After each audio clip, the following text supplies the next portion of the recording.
Hello and welcome to this business outlook for the new year ahead, 2024. I do this annually as a forecast for how we as a community of business owners can and should do in terms of pivoting our work. But before that, I just want to wish all of us an upcoming advance New Year greetings to us. Wish you all the best in your endeavors. I'm sure all of us have been reminded by the media and the news about the impending recession. It's going to be slow and long drawn, and that's why some people call it the slow session or stagflation. It's so slow that we don't even feel it at first, just like a frog in the boiling water until it's too late. And because of that, customers' spending is going to go on an all-time low. They're going to be more cautious because of the uncertain future. And we are in Singapore, the world's most expensive country in terms of cost of living. In fact, can you see this news article? This was just last week's Sunday Times, right? On the front page that says that there will be a squeeze on spending. The authorities and the Singapore government, in particular the MTI, Ministry of Trade and Industry, forecast that next year, 2024, customer spending is going to be an all-time low. It will dampen, and particularly around high-ticket expenditure, there will be discretionary consumption. Yeah. But amidst all this, it's not all doom and gloom. What should we as business owners be doing about it? How should we pivot? What direction should we take? I did promise to share with you 3 moves that we all need to take as we enter into 2024. And they all begin with the letter D. Shall we start with the first one? The first D is diversified strategies. Yes, as business owners, we need to learn how to diversify our existing products or even market segments. But it comes with some precaution. And that's why it's always wise to lean on some evidence-based framework. For me, I always come back to the NSOF matrix. Go Google it up, the 4-quadrant matrix. Without being overly theoretical, I'm just going to orientate us to this 4 windows, shall we? So over here, you can see that there's the perpendicular or the products, right? The products, your existing as well as your new products.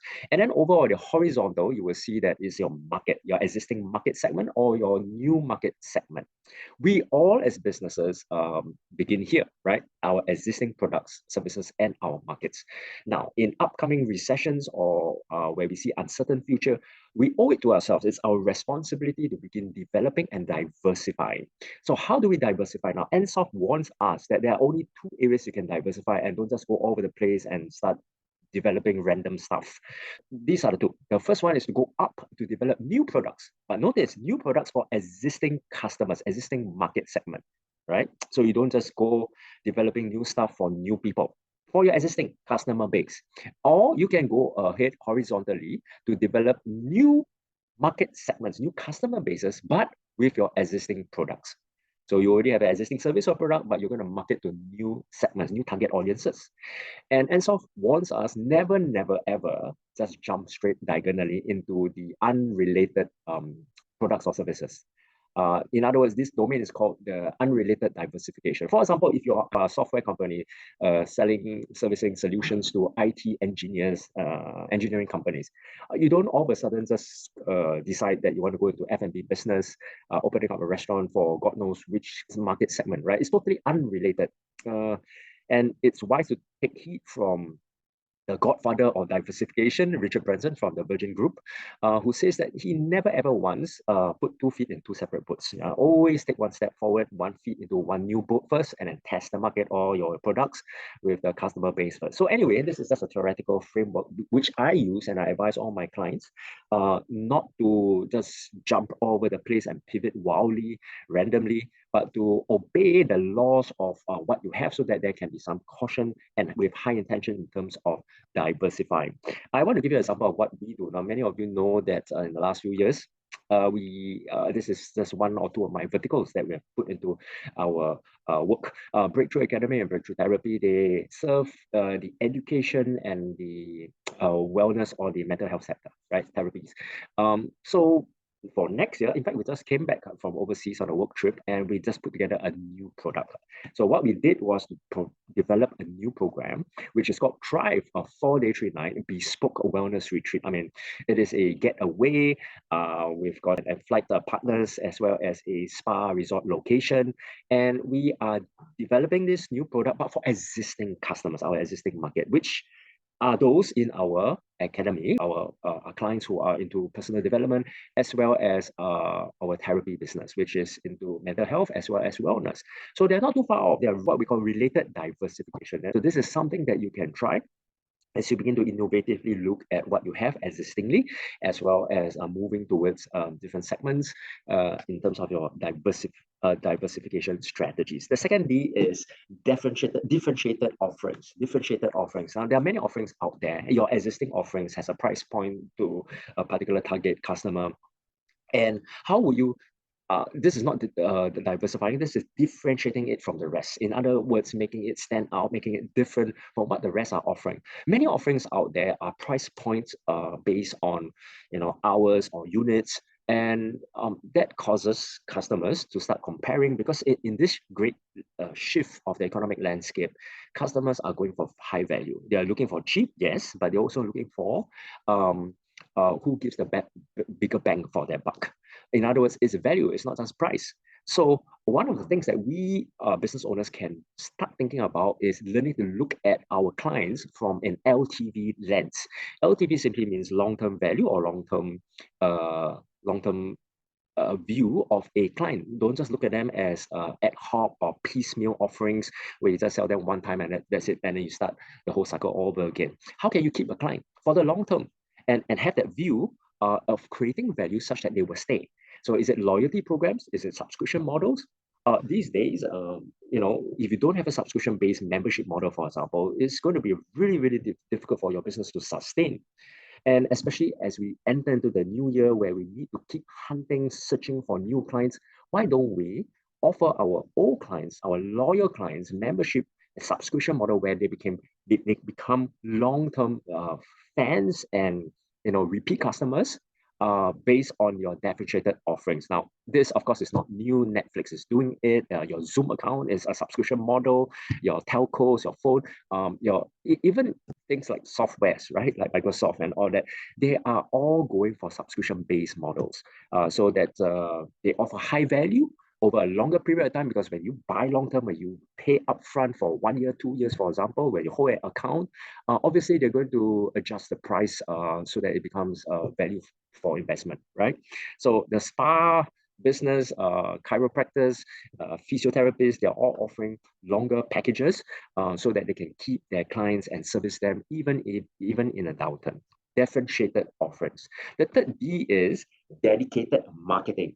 So the fallacy of running a business during the downturn is that they all hold back and keep and save costs. As a business, you need to spend on marketing, but spend it wisely. Spend it with a dedicated, focus strategy. All right. So the big boys, for example, what they are doing now in terms of trends is that they are preparing for the year of a recession by offering huge discounts. Now they have the marketing dollars and the expenditure to do this kind of a big moves on their marketing. Now there are some things, of course, you will be wise to cut costs. So you go into saving measures, etc. But marketing shouldn't be one of them. Here's an article by Digital Marketeer, it's a journal for marketing executives, and they said that as businesses begin to cut back expenses, including marketing spend, ad costs inevitably lower favorably for marketers. In other words, your digital ad spend, your social media marketing efforts will all go down in terms of cost. This will be a best place for you to launch an offense. So instead of being defensive, go on the offensive to gain market share, to gain and capture new leads because you need them, and then turn them and convert them into sales and ultimately profits. So at this point of time, I just wanted to share with you that one of our work at Digitech, I'm sure many of you have heard of it. This is our digital marketing agency where we help to architect your brand marketing campaigns. We primarily design and launch campaigns that are very targeted and very niche so that we can generate leads, and not only that, bring them through a whole customer journey through our 5-step sequence. I just wanted to tell you that we have launched and we are preparing for new campaign workshops just for you.